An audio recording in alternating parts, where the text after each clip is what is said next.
कांग्रेस की कर्नाटक सरकार ने मुसलमानों की सभी जातियों को ओबीसी में शामिल करके ओबीसी के आरक्षण में सेंध लगाया है। वेस्ट बंगाल के अंदर टीएमसी ने 2010 में 118 मुस्लिम जातियों को ओबीसी में शामिल करके पिछले 14 वर्ष से लगातार ओबीसी के आरक्षण के अधिकार पर उन्होंने पूरी तरह एक प्रकार की डकैती डाली है। बाबा साहब भीमराव अम्बेडकर जी ने भारत की संविधान सभा में इसका पुरजोर विरोध किया था, लेकिन उस सब के बावजूद कांग्रेस और उसके सहयोगी इंडी गठबंधन से जुड़े हुए दल हैं, इन लोगों में एक होड़ सी लगी है मुस्लिम आरक्षण देने का। और कांग्रेस का इतिहास तो इस मामले में बहुत दागी रहा है। 2006 में जस्टिस रंगनाथ मिश्रा कमेटी गठित करके कांग्रेस ने ओबीसी का हिस्सा काट करके मुस्लिमों को देने का कुत्सित प्रयास किया था जब यूपीए गवर्नमेंट थी।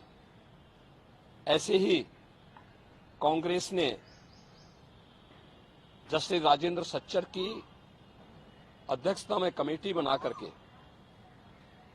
अनुसूचित जाति के आरक्षण में सेंध लगाने का प्रयास किया था। कुछ मुस्लिम जातियों को अनुसूचित जाति में शामिल करने का कुत्सित प्रयास किया था। बीजेपी और एनडीए ने उसका विरोध किया था। कांग्रेस की जब आंध्र प्रदेश में सरकार थी, उन्होंने उस वहां के ओबीसी के आरक्षण को मुसलमानों को दिया था। कांग्रेस की कर्नाटक सरकार ने मुसलमानों की सभी जातियों को ओबीसी में शामिल करके ओबीसी के आरक्षण में सेंध लगाया है। वेस्ट बंगाल के अंदर टीएमसी ने 2010 में 118 मुस्लिम जातियों को ओबीसी में शामिल करके पिछले 14 वर्ष से लगातार ओबीसी के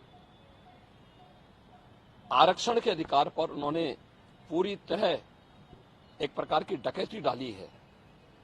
हम धन्यवाद देना चाहेंगे कोलकाता हाईकोर्ट को, जिन्होंने टीएमसी के इस प्रकार के असंवैधानिक कृत्य पर जोरदार तमाचा मारा है और धार्मिक आधार पर आरक्षण असंवैधानिक है बात स्पष्ट कहते हुए उन्होंने सभी मुस्लिम जातियों को इससे बाहर किया है।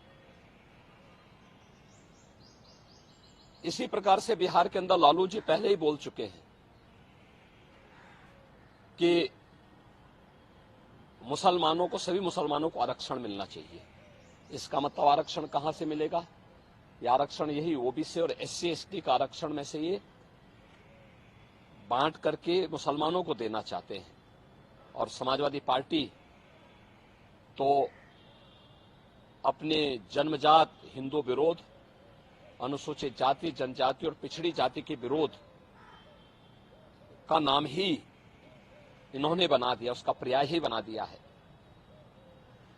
चाहे वह राम जन्मभूमि का विरोध रहा हो, राम भक्तों पर गोली चलाने का रहा हो, या फिर 2012 और 2014 के अपने इलेक्शन मैनिफेस्टो में समाजवादी पार्टी ने मुस्लिमों को आरक्षण देने की वकालत की थी और यहां तक इन्होंने शरारत की थी कि तुष्टीकरण की हद बात करते हुए उत्तर प्रदेश के अंदर, उत्तर प्रदेश की उस समय की 20 करोड़ की आबादी की सुरक्षा के साथ खिलवाड़ करते हुए पीएससी की 54 कंपनियों को इन्होंने समाप्त किया था।